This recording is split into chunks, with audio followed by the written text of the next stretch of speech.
बिस्मिल्लाहिर्रहमानिर्रहीम। बेटा first year biology chapter number 3 lecture number 3। बेटा लास्ट लेक्चर में हमने देखा था कि एंजाइम कैसे अफेक्ट करते हैं सबस्ट्रेट पर या केमिकल रिएक्शन कैसे करवाते हैं। बेटा इस लेक्चर में हम देखेंगे कि factors affecting the rate of enzyme action, कि कौन कौन से फैक्टर हैं जो एंजाइम को अफेक्ट करते हैं, उसको काम करने में रुकावट बनते हैं या हेल्प करते हैं। हमने लास्ट लेक्चर में देखा था कि एंजाइम सेंसिटिव होते हैं। बेटा सेंसिटिव किस लिहाज से? वो एक ख़ास टेम्परेचर को बियर कर सकते हैं, उससे ज़्यादा नहीं। वो एक ख़ास पीएच को बियर कर सकते हैं, उससे ज़्यादा नहीं। अगर हम फैक्टर्स को देखें कि ऐसा क्यों होता है, बेटा हमें पता है कि एंजाइम की एक स्पेसिफिक है, फंक्शनल स्पेसिफिसिटी है, वो खास किस्म के सबस्ट्रेट को प्रोडक्ट करता है। हर एंजाइम हर सबस्ट्रेट को प्रोडक्ट में कन्वर्ट नहीं करता। जब हर एंजाइम हर प्रोडक्ट को, हर सबस्ट्रेट को प्रोडक्ट में कन्वर्ट नहीं करता बेटा, तो ऐसा क्यों होता है? क्योंकि एंजाइम की स्पेसिफिक क्या है? शेप। और दूसरी बात उसकी केमिस्ट्री। केमिस्ट्री किस लिहाज से? वो किन चीजों से मिलकर बना है? अमाइनो एसिड से। स्पेसिफिक अमाइनो एसिड मिलेंगे तो स्पेसिफिक क्या बनेगा? एंजाइम। अब हम सबसे पहला जो फैक्टर है हमारे पास बेटा वो है एंजाइम कंसंट्रेशन। बेटा कंसंट्रेशन का मतलब होता है एंजाइम की तादाद। आप किसी भी केमिकल रिएक्शन के अंदर अगर एंजाइम की कंसंट्रेशन बढ़ा दोगे तो क्या इफेक्ट पड़ेगा? बेटा एक बात याद रखना, हमने ये कहा था कि एंजाइम क्या करवाते हैं? किसी भी रिएक्शन को इंक्रीज करवाते हैं। अब इंक्रीज किस तरह से करवाते हैं कि एंजाइम की एक साइट होती है जिसे बोलते हैं एक्टिव साइट। बेटा ये एक एंजाइम है, ये रेड जो इसकी कैप है, ये क्या है? इसकी एक्टिव साइट। जितने ज्यादा एंजाइम होंगे बेटा उतनी ज्यादा क्या होंगी? Active sites. ऐसे ही है ये, अगर फर्ज किया इतने ज्यादा एंजाइम है तो इतनी ज्यादा इसकी क्या है? Active sites. उतने ही ज्यादा सबस्ट्रेट इनके साथ आके क्या होंगे? अटैच। तो सीधी सी बात है बेटा कि रेट ऑफ रिएक्शन डिपेंड्स किस पे करता है? एंजाइम कंसंट्रेशन पे। जो रेट ऑफ रिएक्शन है उसको आप इंक्रीज करवाने का मतलब क्या है? कि आप एंजाइम कंसंट्रेशन को बढ़ाते रहो, रेट ऑफ रिएक्शन क्या करता रहेगा? इंक्रीज। लेकिन सवाल ये पैदा होता है कि सबस्ट्रेट मौजूद है या नहीं है। जस्ट लाइक मैं कहता हूं कि आपके पास 1000 सबस्ट्रेट थे, 1000 क्या थे? सबस्ट्रेट। आप एंजाइम को बढ़ाते गए, 100 एंजाइम किए, 200 एंजाइम किए, 300 किए, 400 किए। बेटा जैसे जैसे एंजाइम बढ़ाते रहोगे वैसे वैसे सबस्ट्रेट एंजाइम के साथ लगता रहेगा और रिएक्शन रेट क्या करता रहेगा? इंक्रीज। लेकिन इसकी दो कंडीशन है बेटा। पहली है कि अगर अनलिमिटेड सबस्ट्रेट है, जरूरत से ज्यादा कोई तादाद ही नहीं है सबस्ट्रेट, कितना सबस्ट्रेट पड़ा हुआ है। और दूसरा बेटा लिमिटेड सबस्ट्रेट है। लिमिटेशन का मतलब होता है कि हमने सबस्ट्रेट को कांस्टेंट कर दिया है, 100 सबस्ट्रेट है या 200 सबस्ट्रेट है। बेटा तो देखो अनलिमिटेड सबस्ट्रेट कंसंट्रेशन में क्या होगा? Rate of reaction double by doubling the enzymes. बेटा अगर 100 एंजाइम है तो रेट ऑफ रिएक्शन 100 पे है ना, तो आप 200 एंजाइम कर दें, क्योंकि अनलिमिटेड सबस्ट्रेट है, बेतहाशा सबस्ट्रेट पड़े हैं, तो जितने ज्यादा एंजाइम डालेंगे उतने ज्यादा सबस्ट्रेट कन्वर्ट होंगे किसमें? प्रोडक्ट में। तो बेटा जितने ज्यादा एंजाइम होंगे उतनी ज्यादा क्या होंगी? Active site. वो एक्टिव साइट उतनी ही ज्यादा एक्टिव साइट किस में कन्वर्ट करेंगे? इनको प्रोडक्ट में। समझने के लिए हम यूं बात कर लेते हैं बेटा कि मैं कहता हूं कि आपके पास बेतहाशा सबस्ट्रेट पड़े हुए बेटा, आप एंजाइम को बढ़ाओगे तो क्या होगा? सबस्ट्रेट किस में कन्वर्ट होते जाएंगे? प्रोडक्ट में। एंजाइम आपने पहले रखे थे 100, तो 100 सबस्ट्रेट किस में कन्वर्ट होते? प्रोडक्ट में।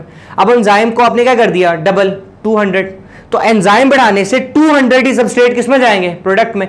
तो बेटा by doubling the enzyme, enzyme को डबल करने से बेटा सबस्ट्रेट की कन्वर्जन प्रोडक्ट में भी क्या हो जाती है? डबल। लेकिन बेटा अगर हम क्या कर दें? हम लिमिट कर दें किसको भला? सबस्ट्रेट को। सबस्ट्रेट की लिमिटेशन है 100 सबस्ट्रेट है बेटा, तो 100 सबस्ट्रेट में क्या होगा? Reaction does not depend on enzyme increase. Reaction तब तक इंक्रीज करेगा जब तक सबस्ट्रेट अवेलेबल है। अगर सबस्ट्रेट से ज्यादा एंजाइम हो जाएंगे, अगर सबस्ट्रेट 100 है तो अबे 100 ही एंजाइम चाहिए, लेकिन अगर सबस्ट्रेट 100 है, एंजाइम 200 कर दिए, तो जो फर्दर इंक्रीज हुआ एंजाइम का बेटा वो कभी भी अफेक्ट नहीं करेगा रिएक्शन रेट पर। जस्ट लाइक ये देखें, रिएक्शन रेट इंक्रीज कर रहा है क्योंकि एक्टिव साइट क्या है? अवेलेबल है या सबस्ट्रेट अवेलेबल है। बेटा यहां पर जाके क्या आ जाएगा? रिएक्शन रेट क्या आ जाएगा? No affect. कोई भी इफेक्ट नहीं होगा, क्योंकि जितने सबस्ट्रेट है उसके मुताबिक क्या हो चुके हैं? एंजाइम। फर्दर एंजाइम बढ़ाने से रिएक्शन रेट पे इफेक्ट नहीं पड़ेगा। बेटा जो नेक्स्ट फैक्टर है वो है सबस्ट्रेट कंसंट्रेशन। सेम वैसा ही वैसा जैसे एंजाइम कंसंट्रेशन थी। बेटा ये देखें, low concentration of substrate, low concentration, जब सबस्ट्रेट कम हो तो रेट ऑफ रिएक्शन कब directly depends upon? Substrate concentration पे। बेटा अगर सबस्ट्रेट कम हो तो जो रिएक्शन रेट होता है वो डिपेंड करता है किस पे? सबस्ट्रेट कंसंट्रेशन पे। क्या मतलब है? अगर एंजाइम 100 है और सबस्ट्रेट 20 है, लो कंसंट्रेशन का मतलब क्या है? सबस्ट्रेट क्या हो गए? कम, एंजाइम क्या हो गए? ज्यादा।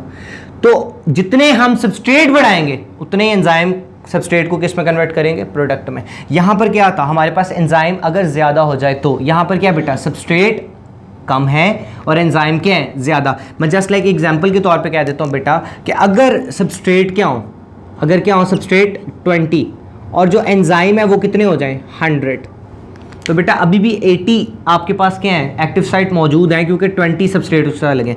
लेकिन बेटा अगर मैं कह दूं कि सबस्ट्रेट हो गया 60, एंजाइम कितने हैं 100, बेटा अगर मैं कह दूं 80, अभी भी 20 एक्टिव साइट क्या है, ऑक्यूपाइड। लेकिन बेटा मैं कह दूं अभी हम सबस्ट्रेट बढ़ा रहे हैं, 100 सबस्ट्रेट और 100 ही क्या है एंजाइम, रिएक्शन रेट इंक्रीज और मैक्सिमम होगा। लेकिन बेटा अगर मैं सबस्ट्रेट को फर्दर बढ़ा के 120 कर दूं तो अब सबस्ट्रेट 100 तो अटैच हो जाएंगे, लेकिन फर्दर जो 20 हमने इंक्रीज करवाए हैं वो कभी भी रिएक्शन रेट के ऊपर इफेक्ट नहीं डालेंगे। तो बेटा एंजाइम कंसंट्रेशन को क्या रखना है, कांस्टेंट। क्या रखना है, कांस्टेंट। हमने एंजाइम कंसंट्रेशन क्या रखी थी 100, कांस्टेंट है, इससे बढ़ाए नहीं। तो बेटा क्या होगा, जब सबस्ट्रेट तमाम की तमाम एक्टिव साइट को ऑक्यूपाई कर लेंगे, जैसे हमने क्या बात की कि 100 तक तो तमाम की तमाम एक्टिव साइट क्या होगी, ऑक्यूपाई। अब हमने फर्दर इंक्रीज करवाया सबस्ट्रेट कंसंट्रेशन में, तो एंजाइम रिएक्शन रेट के ऊपर या सबस्ट्रेट कंसंट्रेशन रिएक्शन रेट के ऊपर डिपेंड नहीं करेगा। इसको मैं थोड़ा सा रिपीट कर दूं दोबारा से बेटा, मैं ये कहता हूं कि आपके पास सबस्ट्रेट कंसंट्रेशन लो हो तो एंजाइम रिएक्शन रेट पे डिपेंड करता है। जस्ट लाइक हमने कहा कि एंजाइम कंसंट्रेशन को कांस्टेंट कर दिया जाए। कांस्टेंट से मुराद हमारे पास एंजाइम हो गए हैं 100, अब हमने सबस्ट्रेट को ऐड करवाना है। बेटा लो कंसंट्रेशन का मतलब पहले सबस्ट्रेट कम होंगे, 20 है, 80 एक्टिव साइट अभी भी अवेलेबल है, 40 कर दिए अगर सबस्ट्रेट तो 60 अभी भी अवेलेबल है। बेटा 80 कर दिए तो 20 अभी भी अवेलेबल है, क्योंकि 80 सबस्ट्रेट 80 एंजाइम के साथ लग जाएंगे। बेटा अगर 100 कर दिए तो अब क्या एक्टिव साइट, कोई एक्टिव साइट अवेलेबल नहीं है, क्योंकि 100 के 100 सबस्ट्रेट 100 के 100 एंजाइम के साथ क्या हो गए हैं, अटैच हो गए।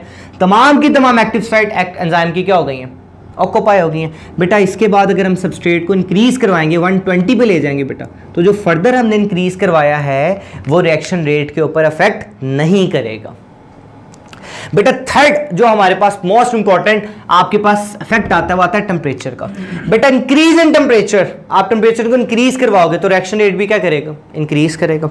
जस्ट लाइक मैं इसकी एक फ्लो शीट बना दूं यहाँ पर कि मैं कहता हूँ कि आपके पास ये एक है फ्लो शीट है कि मैं इंक्रीज करवा रहा हूँ बेटा टेम्परेचर को, तो रिएक्शन रेट भी क्या कर रहा है, इंक्रीज। क्या कर रहा है, इंक्रीज। अगर मैं एक्स टेम्परेचर ले लूँ और यहाँ पर रिएक्शन रेट को ले लूँ तो बेटा टेम्परेचर के इंक्रीज से रिएक्शन रेट भी क्या करता है, इंक्रीज। लेकिन कब तक करेगा बेटा, एक ऑप्टिमम टेम्परेचर तक। ह्यूमन बॉडी तक क्या ऑप्टिमम टेम्परेचर है, 37। तो बेटा ये जो टेम्परेचर आएगा 37 पर, ये क्या होगा, मैक्सिमम टेम्परेचर। बेटा यहाँ पर रिएक्शन रेट भी क्या होगा, मैक्सिमम। सबसे ज्यादा रिएक्शन रेट यहाँ पर होगा ये, क्योंकि ये क्या है, ऑप्टिमम टेम्परेचर। ऑप्टिमम टेम्परेचर क्या हो सकता है, वो एक ऐसा टेम्परेचर जिसपे कोई एंजाइम मैक्सिमम वर्क करता है बेटा, उस टेम्परेचर को क्या बोलते हैं, optimum temperature. Just like human body, हमारी बॉडी में जितने भी एंजाइम है बेटा वो 37 डिग्री के ऊपर वो वर्क क्या करते हैं, इफेक्टिव। अगर इस टेम्परेचर से इंक्रीज या डिक्रीज करेंगे तो एंजाइम की एक्टिविटी इफेक्टिवली नहीं होगी। क्यों, उनके मुताबिक टेम्परेचर उनको नहीं मिल रहा। अब सवाल ये पैदा होता है कि अगर हम इससे ज्यादा टेम्परेचर बढ़ा दें तो क्या होगा। पहले हम देख लेते हैं कि इंक्रीज इन टेम्परेचर से इफेक्ट क्या होता है। बेटा जब हम टेम्परेचर को इंक्रीज करते हैं तो हीट प्रोवाइड होती है हमें किसी भी रिएक्शन में। बेटा ये हीट दो काम करवाती है। सबसे पहले एक्टिवेशन एनर्जी करवाती है। एक्टिवेशन एनर्जी क्या हो सकती है, minimum amount of energy that is required to start a chemical reaction. उससे क्या होता है बेटा, उससे ये होता है कि वो केमिकल रिएक्शन को क्या करवा देती है, स्टार्ट। वो हीट केमिकल रिएक्शन को क्या करवाती है, स्टार्ट। जब हीट केमिकल रिएक्शन को स्टार्ट करवाती है बेटा तो फौरन हीट से क्या मिलती है, काइनेटिक एनर्जी। बेटा काइनेटिक एनर्जी की वजह से क्या हो सकता है कि मॉलिक्यूल्स आपस में क्या करते हैं, कोलाइड। क्या करते हैं, कोलाइड। अब जैसे जैसे टेम्परेचर को बढ़ाते जाएंगे उनकी कोलिजन क्या होती रहेगी, इंक्रीज। बेटा जितनी ज्यादा तेजी से वो कोलाइड करेंगे उतना ज्यादा रिएक्शन रेट इंक्रीज करेगा। तो बेटा हीट क्या प्रोवाइड करती है, activation energy and kinetic energy. लेकिन सवाल ये पैदा होता है कि अगर हम टेम्परेचर ऑप्टिमम से ज्यादा कर दें, ये कब तक होगा, ऑप्टिमम टेम्परेचर तक। ऑप्टिमम टेम्परेचर क्या था, 37 से बढ़ा दिया हमने। तो बेटा 37 से बढ़ाएंगे तो रिएक्शन रेट फर्दर इंक्रीज की बजाय क्या हो जाएगा, डिक्रीज। क्यों डिक्रीज होगा, क्योंकि इंक्रीज इन टेम्परेचर से जो आपके पास है वो कोलाइड करेंगे रैपिडली और मॉलिक्यूल्स क्या हो जाएंगे, ब्रेक। ये आपस में कोलाइड कर रहे हैं और कोलाइड होने के बाद ये मॉलिक्यूल्स क्या हो जाएंगे, ब्रेक। बेटा जैसे ही मॉलिक्यूल ब्रेक होगा उनका ग्लोबुलर स्ट्रक्चर क्या हो जाएगा, एंजाइम का लॉस्ट। वो ग्लोबुलर स्ट्रक्चर नहीं रहेगा। बेटा जैसे ही ग्लोबुलर स्ट्रक्चर लॉस्ट होगा एंजाइम अपनी एक्टिविटी परफॉर्म नहीं करेगा, उसे हम क्या बोलते हैं, डीनेचुरेशन। हमने क्या बात की कि अगर एंजाइम का जो टेम्परेचर है वो बढ़ा दिया जाए उसके ऑप्टिमम टेम्परेचर से, तो क्या होगा बेटा, अगर ऑप्टिमम टेम्परेचर से बढ़ाएंगे तो एंजाइम इतनी जोर जोर से रैपिडली कोलाइड करेंगे कि उनका ग्लोबुलर स्ट्रक्चर क्या हो जाएगा, लॉस्ट। जैसे ही ग्लोबुलर स्ट्रक्चर लॉस्ट होगा बेटा तो अपनी एक्टिविटी परफॉर्म नहीं करेंगे। अगर एक्टिविटी परफॉर्म नहीं करेंगे बेटा तो उसे हम क्या बोलेंगे, डीनेचुरेशन ऑफ एंजाइम। बेटा fourth one and the last one कि फोर्थ इफेक्ट क्या हो सकता है, पीएच का इफेक्ट। बेटा पीएच क्या हो सकती है, negative log of hydrogen ions. PH के अंदर भी बेटा यही है कि हमने पता है कि पीएच क्या हो सकती है, 1 to 7 का एक स्केल होता है, 1 से लेकर 14 तक क्या होता है एक स्केल, जिसमें 7 जो रेशो होती है, 7 की क्वांटिटी बेटा ये होती है न्यूट्रल। अगर आप 7 से बिलो नीचे की तरफ आएंगे तो बेटा वो जो मीडियम होगा वो होगा एसिडिक। बेटा 7 से 14 तक वो जो मीडियम होगा वो क्या होगा, बेसिक। कुछ एंजाइम एसिडिक मीडियम में वर्क करते हैं, कुछ एंजाइम बेसिक मीडियम में वर्क करते हैं। जस्ट लाइक आपके पास स्टमक के अंदर एक एंजाइम होता है पेप्सिन, बेटा वो एसिडिक मीडियम के अंदर वर्क करता है। इसी तरह एक एंजाइम होता है ट्रिप्सिन स्मॉल इंटेस्टाइन में, बेटा वो वर्क करता है बेसिक मीडियम के अंदर। अगर हम पेप्सिन को जो एसिडिक मीडियम में वर्क करता है बेटा उसकी पीएच बढ़ाकर बेसिक कर देंगे तो वो वर्क नहीं करेगा। अब अगर चेंज करेंगे पीएच में तो क्या होगा बेटा, आयोनाइजेशन चेंज हो जाएगी उनकी। बेटा आयोनाइजेशन किसकी, या तो एंजाइम की या सबस्ट्रेट की आयोनाइजेशन एनर्जी। उसकी वजह क्या होगी, उसकी वजह से क्या होगा, एंजाइम अपनी एक्टिविटी परफॉर्म नहीं करवाएगा, उसकी एक्टिविटी क्या हो जाएगी, रिटार्ड।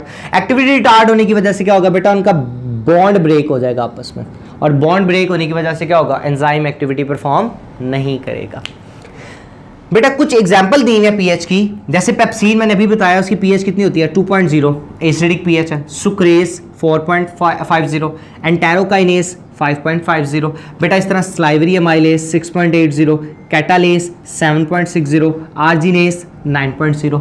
बेटा ये डिफरेंट एक टेबल बना हुआ है आपकी बुक के अंदर जहां पर डिफरेंट टाइप्स के एंजाइम्स की पीएच बताई हुई है। अब हमें बोर्ड में क्वेश्चन कैसे आता है बेटा, ये शॉर्ट क्वेश्चन के तौर पे आ सकता है, describe the effect of enzyme concentration, या लिमिटेड में अनलिमिटेड में क्या होगा बेटा, और लिमिटेड में क्या होगा।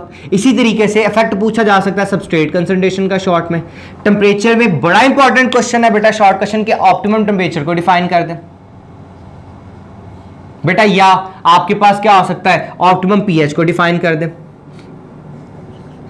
या एमसीक्यूज में पूछा जा सकता है कि आपके पास डिफरेंट जो पेप्सिन है, पेप्सिन एसिडिक मीडियम है बेसिक, तो बेटा 2.0 है तो एसिडिक। सुक्रेस एसिडिक 4.50 है, एंटेरोकाइनेस 5.50 क्या है, एसिडिक। आर्जिनेस क्या है 9.0, तो वो क्या है, बेसिक। तो बेटा इसके अलावा एक लॉन्ग क्वेश्चन आ सकता है, राइट अ नोट ऑन, मैं इसको बड़ा करके लिख रहा हूँ, इंपॉर्टेंट है कि right a note on factors affecting the rate of enzyme action. बेटा ये था आप लोगों का टॉपिक कि कौन कौन से फैक्टर एंजाइम के रेट को क्या करते हैं, इफेक्ट। नेक्स्ट लेक्चर में हम ये देखेंगे कि इनहिबिटर्स क्या होते हैं और इनहिबिटर्स किस तरह से एंजाइम की एक्टिविटी को अफेक्ट करते हैं। जज़ाकल्लाह।